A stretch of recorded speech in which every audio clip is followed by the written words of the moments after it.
Zaboulon, il dit réjouis-toi Zaboulon dans tes courses.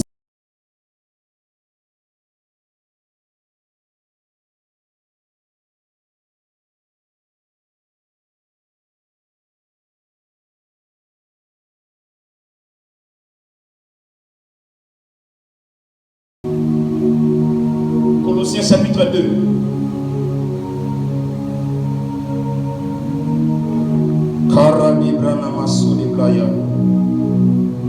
Colossiens 2, 13 à 15. La Bible déclare ce qui suit, Colossiens 2, 13 à 15.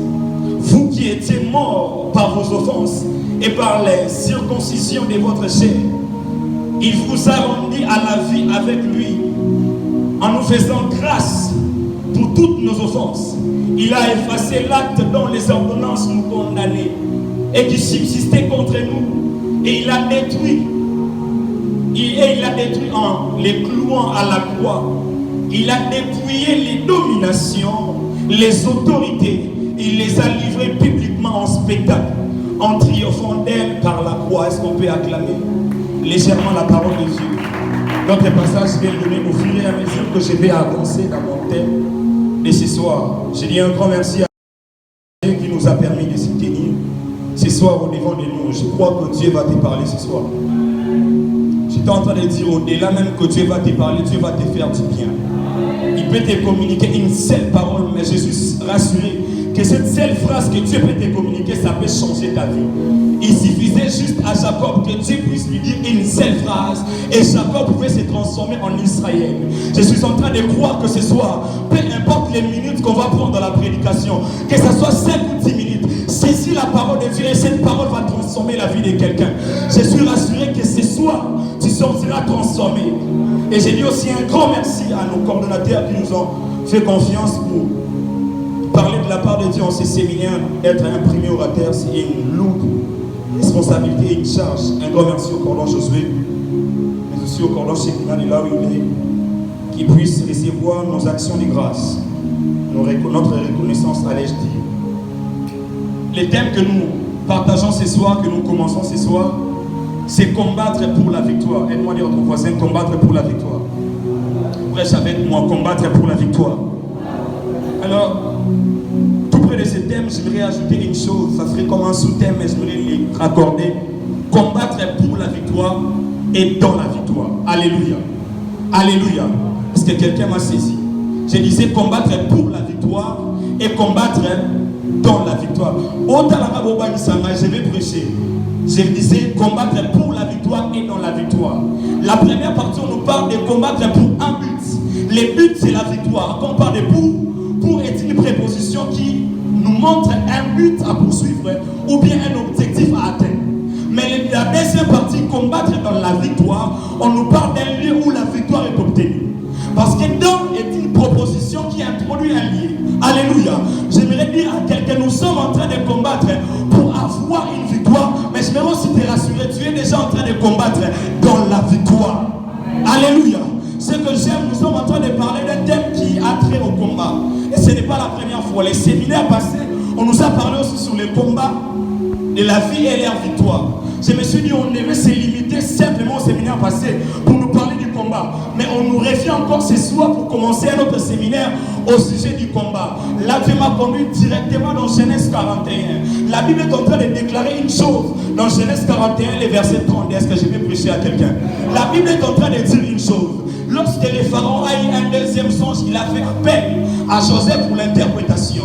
Et la Bible est en train de nous enseigner quelque chose. Si le pharaon a reçu encore les songes pour la seconde fois, c'est que Dieu est sur le point d'accomplir quelque chose. J'étais en train de dire à quelqu'un que la Bible est en train de dire, si les rêves de pharaon s'est répété 2 fois, c'est que Dieu était dans la précipitation d'accomplir la chose qu'il avait montrée au préalable. Je vais dire quoi par là? Si Dieu au préalable nous a parlé du combat et la victoire, et il insiste encore dans ce séminaire, c'est qu'il veut nous enseigner que la victoire est assurée. Je vais dire à quelqu'un, si Dieu a répété ce séminaire pour 2 fois, même si on a changé la manière de nommer les séminaires, séminaire, c'est que Dieu est sur le point, non pas seulement de te préparer à combattre, mais Dieu est aussi sur le point de t'accorder la victoire. J'étais en train de prêcher à quelqu'un. J'étais en train de dire, si ce séminaire s'est répété pour la seconde fois, c'est que Dieu te prépare à accorder à quelqu'un la victoire. J'ai pris Dieu ce soir qui t'accorde la victoire dans les études. J'étais en train de prier que Dieu accorde à quelqu'un la victoire dans tous les domaines où tu es en train de combattre. Je ne sais pas tes combats, je ne sais pas quel type de combat tu fais face, mais je suis en train de prier. Si Dieu t'a permis d'assister à un second séminaire, c'est que Dieu est sur le point de l'accomplir. La Bible dit Dieu n'est pas seulement sur le point de l'accomplir, donc Dieu s'est hâte de l'accomplir. En d'autres termes, Dieu vient avec vitesse pour l'accomplissement. J'étais en train de prier pour quelqu'un, pour la victoire que Dieu est en train de recevoir. Dieu ne viendra pas en marchant comme un caméléon. Dieu viendra avec une vitesse afin de t'accorder cette victoire. Est-ce que je prêche à quelqu'un ce soir? J'étais en train de dire, si ce genre de séminaire s'est répété des fois, c'est que ta victoire est sur le point de s'accomplir. Et c'est que j'aime, la Bible déclare, quand la parole de Dieu est libérée, ça court avec vitesse. Je suis en train de prier que ce soit la parole de Dieu, que ça puisse courir avec vitesse afin de t'accorder la victoire. La victoire dans les mariages, la victoire dans les études, la victoire dans les séculiers, la victoire dans tous les domaines. Quelqu'un me donne un grand amen. Donne-moi un amen qui arrive jusqu'ici, je vais continuer. J'étais en train de dire, si ce séminaire s'est répété des fois, c'est que Dieu est sur le point d'accorder à quelqu'un la victoire. Alléluia. Est-ce que j'ai prêché à quelqu'un en ce lieu? J'ai pris mon Dieu, que quelqu'un soit avec une victoire ce soir. Que tu combattes avec les efforts. Que tu combattes sans effort. Ce soir, tu sortiras avec la victoire. Je suis venu rassurer à quelqu'un. Je vais prêcher comme ça, comme je le sens. Je suis venu rassurer à quelqu'un que ce soir, que tu fournisses des efforts, que tu ne fournisses pas des efforts, ce qui est sûr et certain, que tu sortiras avec la victoire. Alléluia. Combattre pour la victoire. Je vais réintroduire avant de décoller. Olabashata. Si vous me permettez de définir, combattre c'est quoi? Combattre c'est attaquer. Combattre c'est faire la guerre. Quand j'étais en train d'écrire ces définitions, je me suis rappelé d'un séminaire où on a parlé de faire la guerre. Ce soir, on va faire la guerre à ceux qui nous font la guerre. Quelqu'un dit Bitumba Moli, mon cessé les fait santé. Bitumba Moli, mon son bâti ni moto, ni moto. Alléluia. On va faire la guerre ce soir. Mais combattre veut dire aussi lutter. Là, je suis dans Genèse. Dieu dit à Jacob, tu as lutté avec les hommes et tu as lutté avec Dieu, mais tu es sorti vainqueur. Ce soir, tu vas lutter, je ne sais avec quoi. Tu vas lutter peut-être avec les péchés. Tu vas lutter peut-être avec quelque chose. Tu vas te battre peut-être avec un caractère que tu dois abandonner. Mais ce qui est sûr et certain, tu sortiras victorieux. Je me dire à une femme que tu sortiras victorieuse. Alléluia. Alléluia. Là, c'était la définition du combat. La victoire, je l'ai définie comme étant un héritage qu'on doit posséder. Ou même les résultats qu'on doit avoir, les couronnements qu'on doit avoir après avoir combattu. C'est ça la victoire. Alléluia. Un chantre a chanté, je serai couronné après ces combats. Alléluia. En d'autres termes, il voulait nous enseigner que je serai victorieux après avoir combattu. Alléluia. Alléluia. Est-ce que je parle à quelqu'un? Alors, d'entrée de jeu, j'aimerais commencer avec quelques vérités. Après avoir défini le thème, je vais courir. Donner quelques vérités. La première des vérités, c'est que Canaan comme victoire nécessite que Josué puisse combattre pour les posséder. Alléluia. Est-ce que quelqu'un m'a compris? J'ai dit Canaan comme victoire nécessite que Josué puisse combattre pour les posséder. Alléluia. Ils avaient la promesse qu'ils devaient aller au pays où coulent les lait et les miels, qui s'appelait Canaan. Mais pour qu'ils aillent vers Canaan, ils devaient passer par des combats. Alléluia. Donc Canaan est une victoire. Canaan est les résultats qu'ils doivent avoir après avoir combattu. C'est pourquoi je l'ai dit ici. Canaan, comme victoire ou comme résultat, nécessite d'abord que Josué, que je suis, Josué que tu es, que tu puisses te mettre à lutter, que tu puisses te mettre à combattre. Est-ce que je parle à quelqu'un? Mais la deuxième de vérité est la suivante. Ce n'est pas parce qu'une terre est déjà occupée que tu ne peux pas la posséder. J'étais en train de dire, ce n'est pas parce qu'une terre est déjà occupée que tu ne peux pas la posséder. Alléluia. J'aimerais encore les répéter pour que ça reste. Ce n'est pas parce qu'une terre est déjà occupée que tu ne peux pas les posséder. Alléluia. La Bible dit dans leur conquête, dans leur manière, dans leur parcours, d'aller vers Canaan, ils ont y envoyé comment on les appelle, des gens pour espionner les pays. Et quand ils sont allés à leur retour, ils sont revenus avec une information. Ils ont dit les pays où nous allons pour conquérir, c'est déjà occupé par telle chose, et j'en passe. Mais malgré que Canaan était déjà occupé, ce que j'aime, Josué ne s'est pas arrêté de combattre.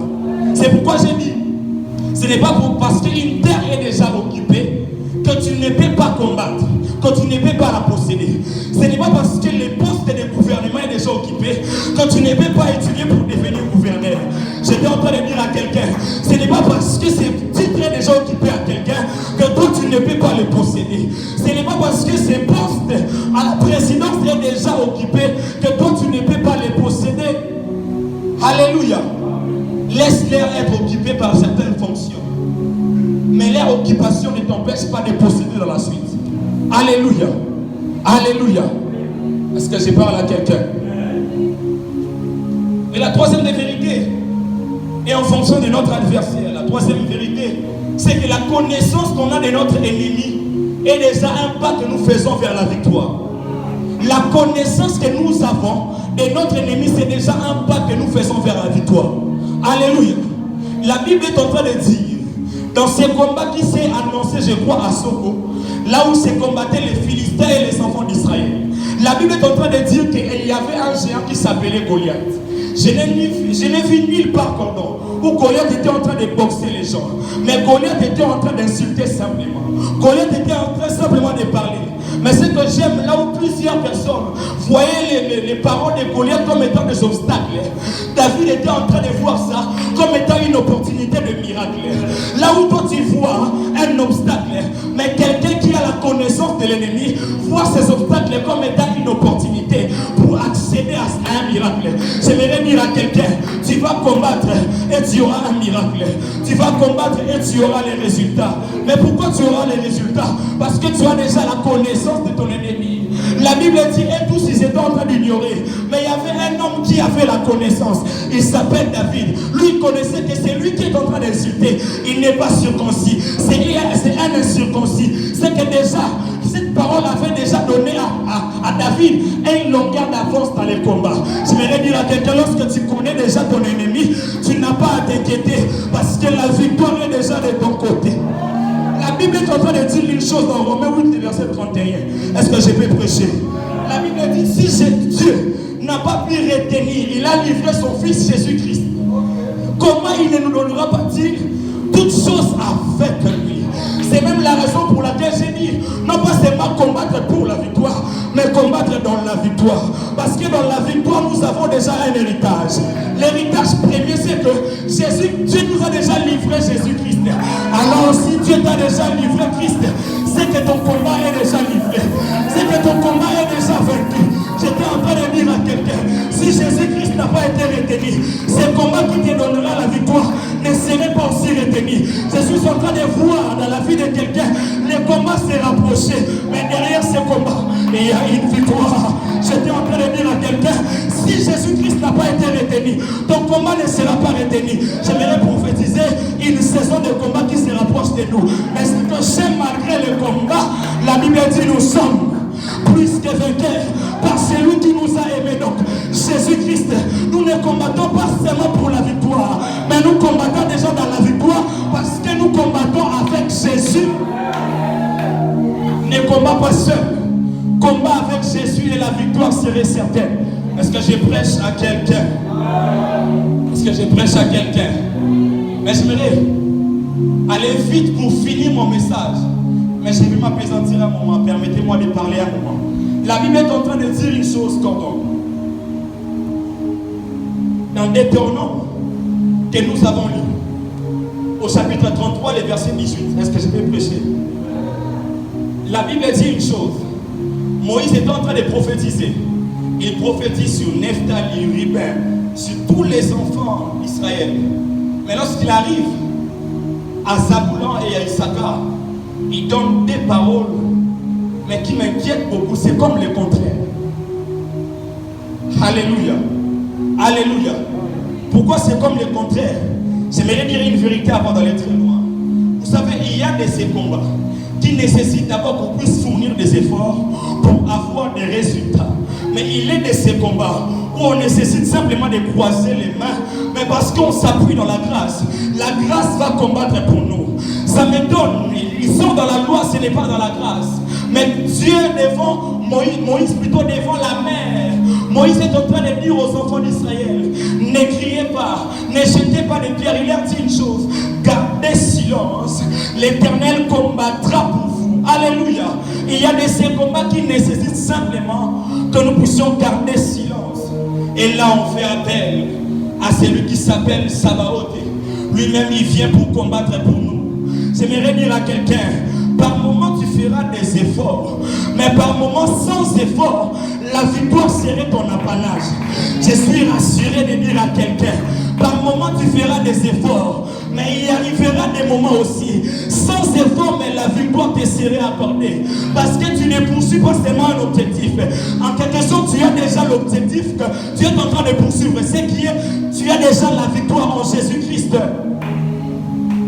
Et permettez-moi d'expliquer des choses.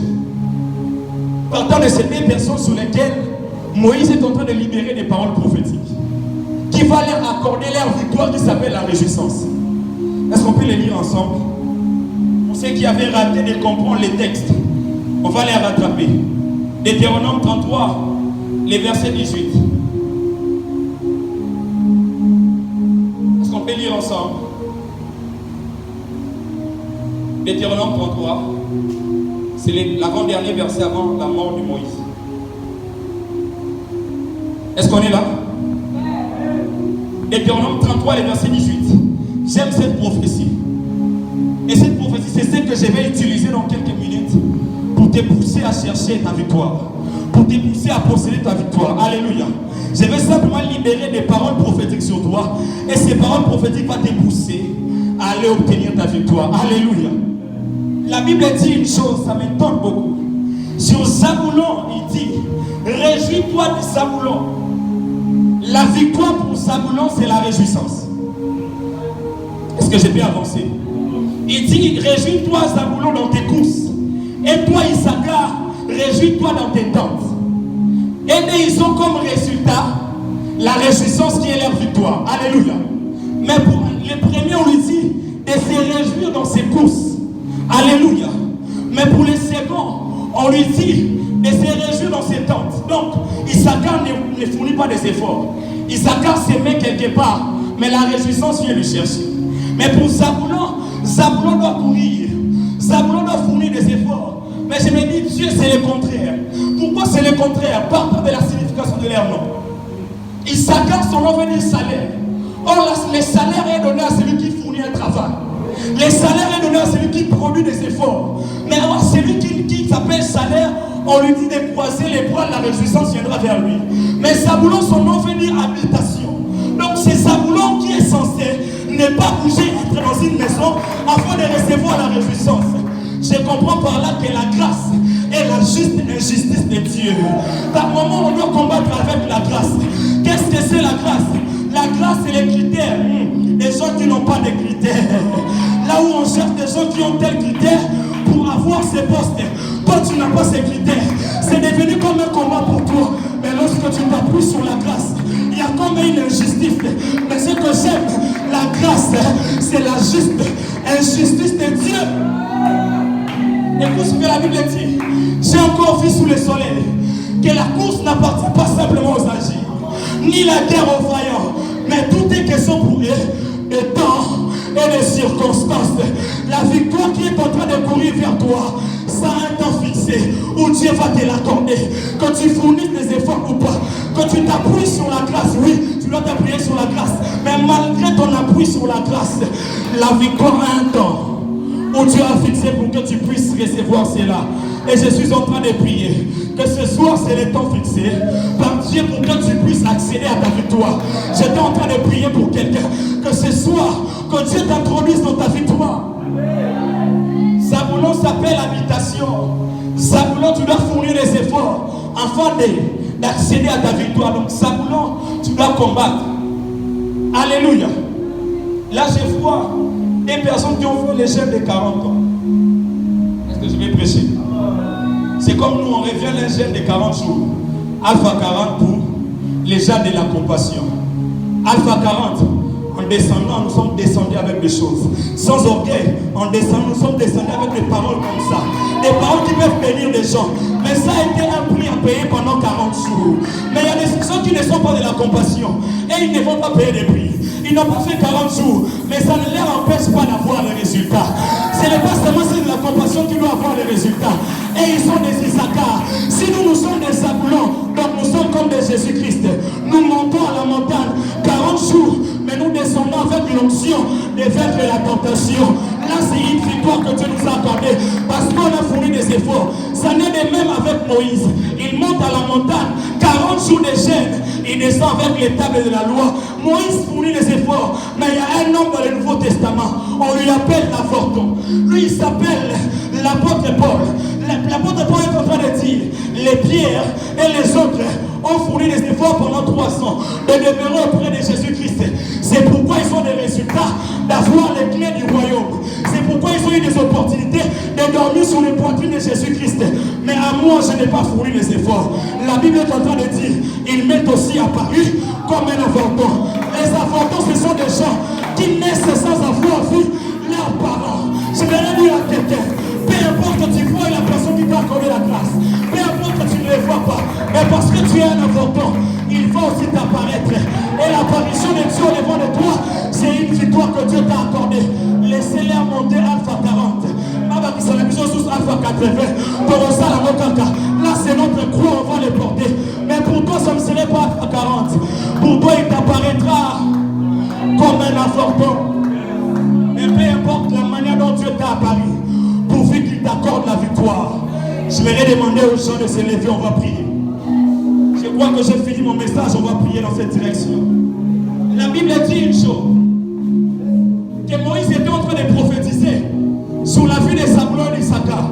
Mais la personne qui était en train de prophétiser, permettez-moi de finir par là, lui-même n'avait pas accédé à cette victoire. Lui-même n'avait pas la possession de Canaan. La Bible dit, Dieu lui a fait monter quelque part. Dans Deutéronome 34, il lui a dit, regarde, tu vois, tu contemples, mais toi tu n'accéderas pas dans ces victoires. Mais ce sont ces gens-là sur qui tu es en train de prophétiser qui vont expérimenter la victoire. Ce soir, moi je n'accéderai peut-être pas dans ta bénédiction. Moi aussi j'ai mes victoires, mais je suis venu simplement comme étant un Moïse, afin de te pousser à entrer dans ta victoire. Certes, tu as combattu avec les armes, certes, tu as combattu avec la grâce, mais reçois cette parole ce soir. Entre dans ta possession, entre dans ta victoire. Ce soir, j'ai pris pour des Issachar. Tu ne feras rien, tu seras simplement dans tes temples, mais les résultats seraient ton apanage. Tu seras simplement dans tes temples, mais les résultats seraient ton apanage. Mais j'ai pris aussi pour un Zaboulon. Si Dieu te demande de faire 40 jours, fais-le. Si Dieu te demande de faire 40 ans, fais-le. Mais au finish, il y a un résultat qui s'appelle la victoire. Avec moi, Emmanuel, Emmanuel, Emmanuel, Emmanuel est là ici. La Mekabaha, Cité Babaha, Andalabadabra de face, à la Branana Machata. Je vais venir à David, alors que eux ils sont ensemble en train de réquiller. Toi avance dans la prière. La Bible dit l'ennemi Goliath était en train de marcher. Mais parce que David avait la connaissance, lui il était en train de courir. Est-ce que quelqu'un qui a reçu la révélation, la connaissance ce soir, de courir à la direction même de son ennemi, afin de commencer à combattre, afin de commencer à faire la guerre? Je ne sais pas quel est ton combat, mais localise ton combat maintenant et sois en train de prier, sois en train de prier. Et à Dieu, je vais combattre.